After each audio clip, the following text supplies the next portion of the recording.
So we've got top three of November's auction. Top three price achieved we are, not necessarily top three cars, but top three prices that were achieved, starting with Honda NSX, which is over there, look.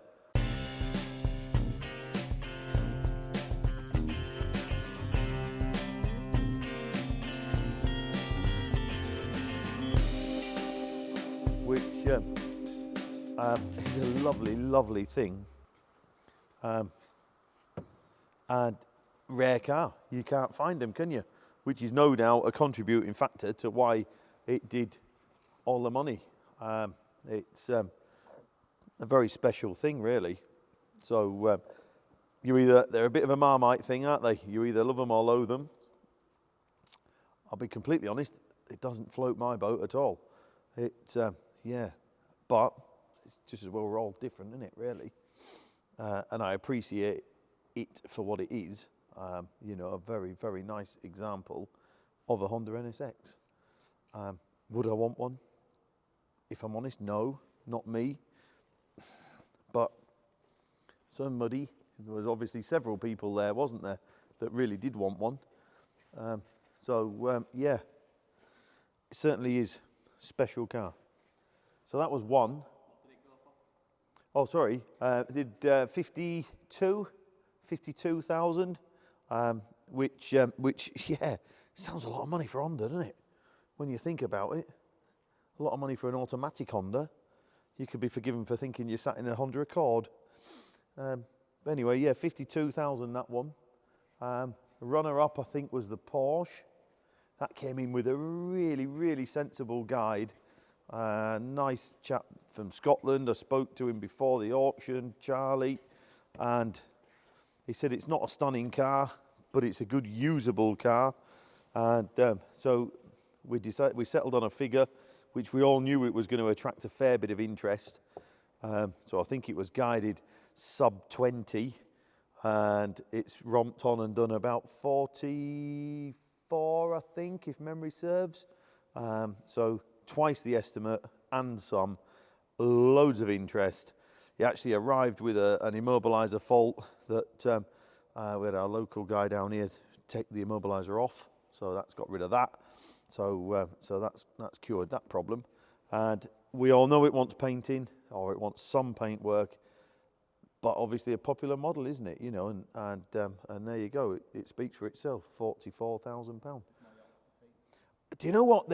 I never was into Porsches, and then I've seen a couple in competition trim, shall we say, and yeah, there's something about them. So as I've got maybe dare I say, a little bit older, yeah, I should have been trying to buy that car before it went through auction and put it into some competition spec. And everyone out there is going to go, no, don't. But I could see me rallying one of these. Yeah, something a bit different to the Escorts. I love the old Escorts. They're great, aren't they? And all the rest of it. But yeah, I should have pursued that because I think I could have a load of fun in one of them. Next year, then, we'll keep an eye out for them. Maybe the year after. We'll see. And the money they're doing at the moment, I wouldn't hold your breath. But no, so, you know, somebody has got a nice, or will make a nice usable Porsche out of it, won't they? You know, all right, it wants a bit of cosmetic work, look, but generally speaking, real genuine old car, I think. And then the third one of this auction was a Range Rover, if memory serves. Yeah, in fact, I think the Range Rover picked this one. Yeah, so effectively, it was the second biggest number, was a Range Rover that's in the back of Unit 3. So we've just have a quick squint. Look busy, look busy.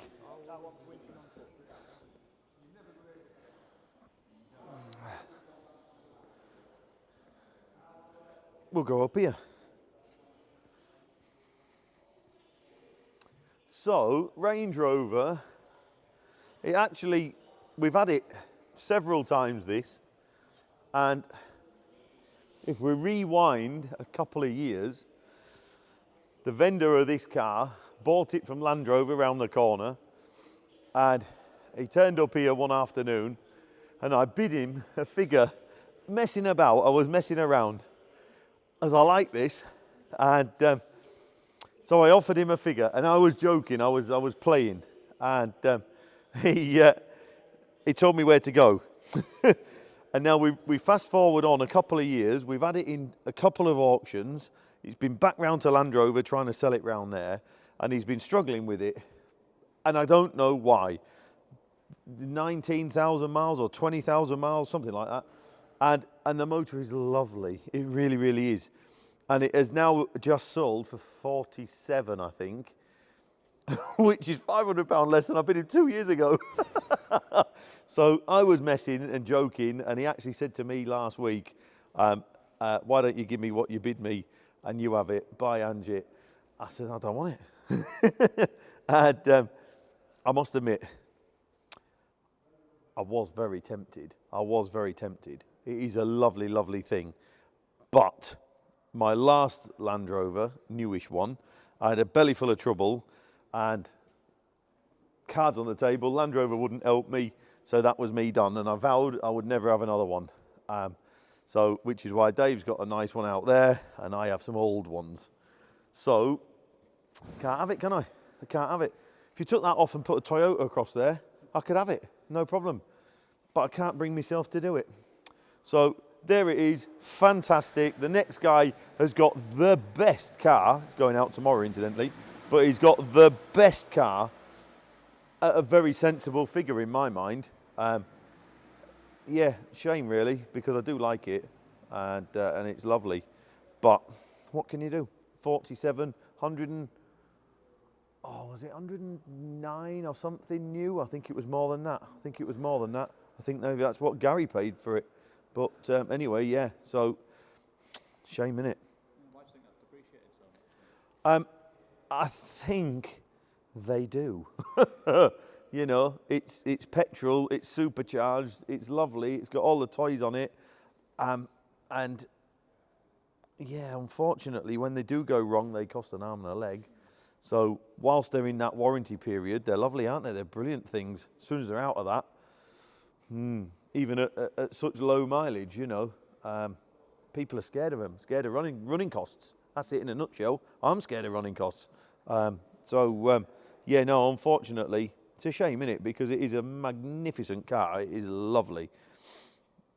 But there's a big but, isn't there?